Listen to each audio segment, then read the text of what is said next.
Can Master Duel compete in the esports scene with the new series hosted by some of the biggest YouTubers in the Yu-Gi-Oh space, or will they fail like so many before them?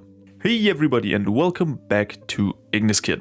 Today we'll be looking into Konami's new hope for Master Duel, the Challenger Cup for EU and the Master Circuit series for NA. Both of these series seem quite promising with prize money, an invitational and weekly host for NA, and a 2048 people tournament for EU. Now, esports as a whole has never been better. Tons of tournaments, organizations, games, and players try their best for a chance at victory over multiple titles. Some of the biggest there include League of Legends, CSGO, Dota, Valorant, and so on.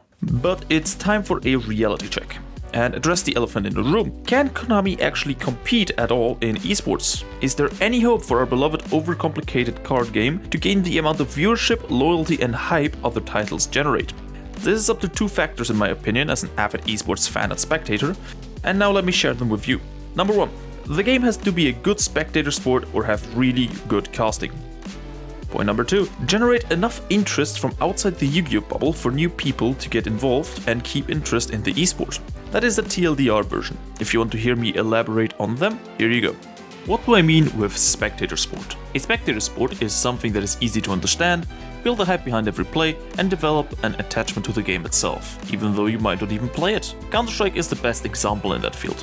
I myself do enjoy watching my favorite teams when they play a big event, and I don't even play Counter-Strike. Compare that to League of Legends, where if you don't have an idea what is going on, at least you have an in-game overlay that lets you know what team has more gold and kills and is therefore in the lead. It has to actively compensate the fact that it's a complex game, with stream time spent on an analyst desk, pre-game talk about what is expected to happen, or on-the-fly information through shout and colored casters. Pardon me if that was a bit much and I didn't slide in any Yu-Gi-Oh references, so let me make up for that. What all these have in common is something Yu-Gi-Oh has not had from Konami themselves ever since they stopped talking about the ban list and just posted it. Easy, accessible information for the spectator about the state of the game, its current format, and its most popular strategies, conveyed by a cast that is passionate and knowledgeable about the game.